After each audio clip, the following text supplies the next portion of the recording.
Boy, do I have a crazy story for you guys. I probably shouldn't tell it, but I'm going to tell it anyway. It's from our recent trip in Ireland, and it's so appropriate for today's pause. So,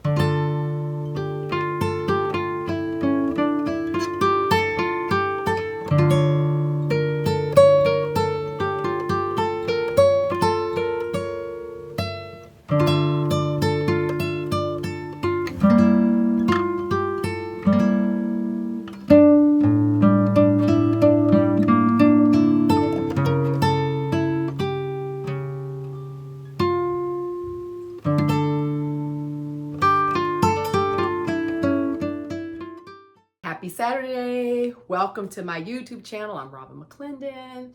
And here this year, we've been working on what I've been calling the pauses. And it's all about regulating our neurological systems through creativity, imagination, Zen practices, really just trying to level up the reason why we do art. We know we love art. We know we love our journaling and our jelly printing and what have you. But sometimes the focus can get a little off, especially when we allow too much of the outside world to sort of dictate how we're thinking. So this year has been about taking a year of a pause, literally and figuratively, and really working through our journals in a way that brings awareness and just heightens our consciousness about why we do the things we do, why we create. So today's pause 36, and it's about, this pause is memory of place. And that was coming up for me a lot because as you go through the other pauses, and we were dealing with the music and thinking and listening to CDs and, slowing things down and putting a cassette tape in, or, looking at a movie on a CD, versus streaming with all the commercials and all the algorithms that go in there. How that was starting to slow us down, right? And giving us breath, just giving us more space to really pick up our own heartbeat, our own internal rhythm versus the rhythm of technology, which has its own algorithmic paces and pulses, and, which really moves a lot faster than we really do. And it's funny because two things are coming to mind. I was listening to a resonance specialist.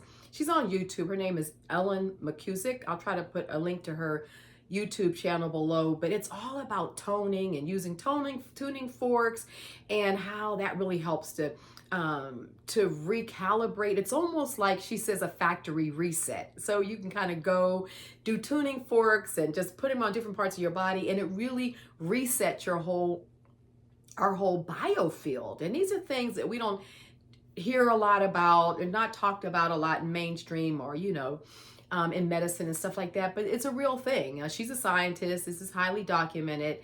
But she was really talking about like resetting our biofield. So I was thinking about that in relationship to this pause, because memory of place was coming up for me while, I'm listening to music, songs you haven't heard in a long time. You put a CD on, even that, putting a CD on and listening to all the tracks, versus it being mixed and, something else in between, and commercials, and just the idea of listening to a CD all the way through was so cool, because it started taking me back to, back in time to when I remember the first time my husband and I got, a CD player. He was into music. Well, he was actually a disc jockey at a radio station, a jazz radio station in DC.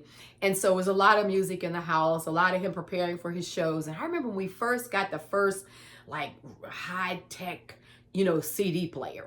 And, it was a multi-changer and all that kind of stuff, and we were putting the CDs in and just sitting and listening to music, just wafting through the house, just continuously. So it took me back to the home that I remember when he had a whole room that was dedicated to his music, his albums, his CDs. I mean, it was just walls of albums and CDs and stuff like that, and all his equipment and equalizers and all that stuff. And it took me back because it was really happy moments and really fun times. And just listening to the CD took me back. And then I started noticing that I was remembering different places in time when I could just kind of relate to how I was, the energy, the way I was kind of interfacing with the things that I do all the time. But it's something about the change in rhythm and the different familiarities that come up that create this idea of memory of place. So I thought it would be cool to think about that this week, bring that into our awareness and see, like, as you're listening to whatever, it could be an old movie, it could be, of course, music, whatever you're doing that has come out of your pauses, that has been a regulator for you, because this is all about regulating our parasympathetic system, which is all across our shoulders. It's centered in the back of our neck and out is where our parasympathetic is. Our sympathetic is in our stomach, which is why you get that gut wrenching feeling when you're stressed, and it's all in your stomach, right? So as you guys have, been experimenting with the ways that you are pausing and the types of things that you're working in your journals, think about what's coming up around memory of place.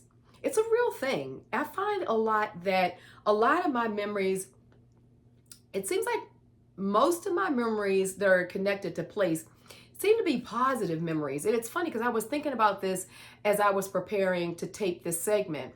And I found myself thinking that most of the time that I think about places, they're like happy memories. Now, are there places that negative and sad memories happen? Yeah. But I don't seem to remember them the same way that I remember the happy places. I don't know, maybe it's just the way I'm wired. I know everybody's not like that. I'm sure some people are like, oh, I remember all the places where all the negative stuff happened. And that's real too. And that's all about sort of sorting out how we handle our emotions. But I was really thinking about that. Most of my memory of place has a lot of happy memories to them when they come up for me. But what's interesting, when I think about it as a memory, happy and fun stuff comes up. But if someone asks me to tell them 5 good things that have happened to me, I would struggle to answer it that way. Isn't that funny? Maybe because I'm visual, and so visual things pop up easier than thinking of trying to pull it out of the file cabinets of, okay, 5 good things that happened to me in life, like the top 5 things or something like that. So, but the funny story I want to tell you guys, it has to do with place, memory of place, but it's something that I learned to do. So when I was studying herbology and foraging plants and turning them into medicinals and what have you, I was working with one of the top herbalists in the country. And her name is Feather Jones. She's like in her 80s. She's an amazing woman. She still goes out camping up in the Rockies and foraging and everything like that. So I got a really good year-long opportunity to really work with her and learn a lot about plants and just go out in nature and pick and forage and what have you. And one of the things that she always taught us was permission of place. And it's funny because that's not the first time that had come up for me in life. Many years ago, going into sacred places and what have you, when I was working with one anthropologist, it was always about permission of place. Go in first and ask, is it okay to explore here? Is it okay to take something? Just don't take something from the earth and not ask if it's okay to have it. Even a leaf, even a feather. It's just about reverence and respect for how the ecology is all set up, because we don't oftentimes understand the ecology of a place when we go into it. And moving and disturbing plants and different things can really change the biome just enough that various species or insects and stuff can really die off because they were depending on that sort of that environment. So when Feather was working with us, it came back up again. I'm like, yeah, definitely. And with the plants and with all that good stuff, it really was about remembering to ask for permission of place. Like you would never go and forage a plant without stopping, giving thanks for it, and asking if you can forage it. And you'll get it right away. It'll be a yes or a no. Right away, you get it. It's not like you got to debate, did I get a yes or a no? And so I have a tendency to do that wherever I go. So you guys know I just came back from Scotland and Ireland, going to sacred sites. It was a sort of it was a Zen wellness type of retreat, but we were also hitting a lot of stone circles and really, thousands of year old trees. And can you believe one place we went to? We went to 2 different places, one in Scotland and one in Ireland. And both places, the one tree was a yew tree. It's over 5,000 years old. And then there was a lime tree that was in a village in Ireland, and it's the oldest lime tree in Ireland, over 4,000 years old. I mean, it just blows your mind to think about a tree that old. But think about what kind of ecosystem it's been established and what's going on around that. So you would always want to ask for permission of place no matter where you go. Okay, now here's the crazy story. Okay, I'm in Scotland, and you know all of the we hear always about the elementals and the fairies and the mushrooms and all that stuff, right? I'm gonna have to insert a picture right here of a mushroom, like a real mushroom toadstool that I took a picture of in my walks, and it looks like something right out of a fairy tale. I got to show that to you guys. But anyway, so when you're in this magical land, now we were way out in the Scottish Highlands. We were staying at like an old manor, something like Downington Abbey, that kind of thing. Multi-room, 20-room bedrooms and 20 bedrooms and rooms and multiple bathrooms and all this stuff. And the rooms were huge. You walk in, it's like walking into, one of those old movie sets. It was really lovely. It had all been renovated, newly done, beautiful fabrics and what have you. So when I first walked in the building, I'm always very conscious of the energy of buildings as well. So I walk in, I'm trying to feel the place out, and it felt really good. Like, it honestly felt good. It didn't have a little spooky kind of feel to it or anything. It really felt good. So I'm like, okay, this is gonna be a lot of fun. The first night, I'm there with a couple of my friends that we've traveled to some of these places together. One comes out of Washington State. She was actually one of the hosts. And the other one comes out of Canada.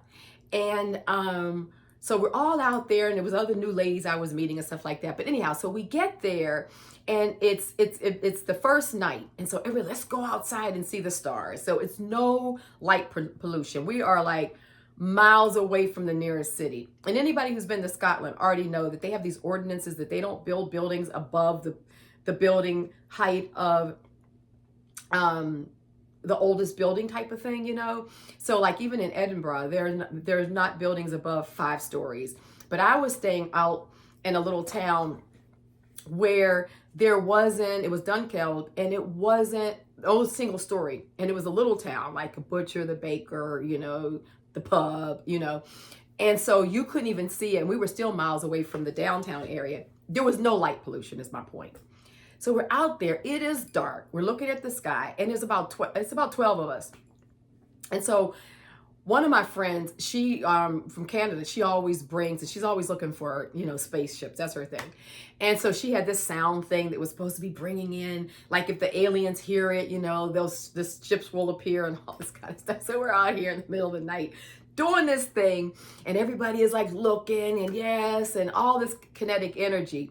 And I'm thinking to myself, I really honestly don't want aliens to show up. Like, honestly, I really don't, and I'm looking into space, and I'm like seeing like these portals opening and closing. Okay, this is where it gets a little woo-woo, but hang in there with me, please. You know how like when you're in a dark room at night, and when you open your eyes, it could be 2 or 3 o'clock in the morning. If you just stare into the dark, how it looks like there's movement all around in the room, even though it's dark, and it looks like there's portals and stuff. You guys have seen this before. Well, that's what it was looking like to me in this forest, only it was way up in the sky, because these were the tallest, largest, thickest trees I've seen, really second to the redwoods. I give the redwoods taller, but these were just an average grove of trees, and they were huge. So I keep on seeing this sort of portal thing moving around. And I told one of my friends, I was like, I see something over there. And she's looking, I don't see anything. I'm like, okay. So anyway, we're done. So we go in, we turn in for the night. And no sooner than I was in bed, like I'm hearing this knock, knock on the side of this brick building. There, I looked in the morning, there was nothing there, no bird's nest, no tree, no limbs, nothing. But I could hear like this knock, knock on the side of the building. When I got up that morning, like all the ladies were saying, I'm hearing this knock on the window. Now we're on the second story, and this is a big, you know, those big manor houses. Everybody's hearing knocks on the window. And I'm thinking, whoa. And one of the ladies had sleep paralysis. She said she hadn't had that happen in years. And I'm thinking, and then it hit me. I never asked for permission to place. I'm out there at night in this new territory, and I never asked for permission to place. So it hit me. It's like probably the Green Man. Okay, so the Green Man is a real thing. Look it up. It's like in all of the indigenous folklore stories. Think about the Jolly Green Giant that sells the cans of peas, right? That's a Green Man. Or Jack and the Beanstalk. That's a Green Man. These old stories are about, and they're giants. They're elementals, but they're friendly. They really are friendly, and they're there to preserve the nature, the environment. They're a protector of the environment, but they can be a bit of a trickster with people, because we just come traipsing in and we're all in their territory, and they're like, well, let me give you a little awareness here. So I stopped in that moment that night when I was like 2 o'clock in the morning, I'm hearing this, and it hit me. Probably that portal I was seeing was kind of like the Green Man activity. Okay, please hang in here with me. I know I'm getting crazy, but I am in Scotland, so work with me. Anyway, I stopped and I said, you know what? You're right. I did not ask for permission to place. I came running all up in your space with my rude self and not asked. So I said, may I please have permission to place? And please, I apologize. Please forgive me for that lack of awareness. And I went on back to sleep. Well, the next morning, so I had done it that night. Yeah. So the next morning, everybody's having the knock on the windows and stuff. And I'm like, yeah, me too. I heard a knock on the side of, I'm on the outside wall there, and it's brick. So we're like, oh, okay. So I didn't think anything else of it. We were there 9 days in Scotland. The rest of the time, I promise you, people were getting knocks at the window, knocks at their outside bedroom doors. It was like, and the place wasn't like haunted. Didn't have that kind of feeling to it. And people were having a hard time getting sleep. This is a true story. I never got another knock at my wall, at my window, nothing. And never did I get anything else in that entire time, while everyone else was having all this stuff going on. And I did mention to them, I said, well, I believe in something called permission of place. I've been taught that as an anthropologist and as a herbologist, like you do kind of want. I said, we kind of came up in here and doing space sounds and all that stuff, and we didn't really ask for it. So one other lady did it. One other woman, but my friend from Washington State, she did it. She immediately asked for it. And after that, she was fine too.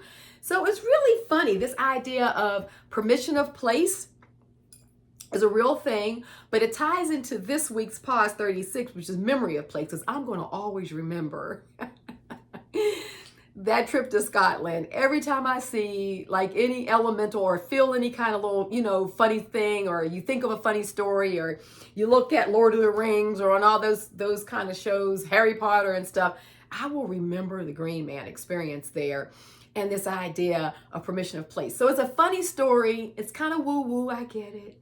It's a little woo-woo, but it's a true story. It's an absolute true story. And that's my memory of place as well. So I actually did, it's so funny because I did this page before I left for Scotland, because I knew I needed to get a certain amount done to be ready for my pauses. And so this is the page. You probably already seen me working on it. But what's interesting is I look at it right now, like these circles down here, like these portals. And then this woman, it was on this, it was a photo transfer that I had done on a dictionary page. And like all these pages are like sort of throwaway things, right? And I wanted to have I wanted to keep the the print, but I didn't really want the face the same way. So I took that word peace from some letter print that I had done years ago, and I put it over her eyes, mouth, and ears. You know, the idea of hear no evil, see no evil, speak no evil. And the word is peace. And I think it's so funny that it goes along with my Green Man story, because I was like, peace, peace, dude. Like, I come here in peace. And so it's funny that this really reminds me of the memory of place that goes along with this. I'll definitely jot some notes in my journal about that story now. I'll do it on the side here, just to remember it, and remember the connection that I had done this page previously, but how appropriate it is to this memory that I was sharing with you guys. Okay. It's okay. You guys can laugh at me. Some of you probably already have clicked off thinking that woman is absolutely bizarre. And what does that have to do with journaling? I get it. Well, I am. It's how I'm wired, but it's why I have a lot of fun in life, and probably why a lot of my memories are positive ones, because honestly, I love traveling. I love going and meeting people and going to new places and exploring the planet and the earth. And I love all that stuff. It really, really just inspires me. So, and sometimes I end up with crazy stories, but yeah, it's a true story. So pause 36, memory of place. And if you have a permission of place story, throw it in there too, because they all go together. So until next week, when we move on to pause 37, which I don't even know what pause 37 is going to be. I think it's definitely going to come out of this week.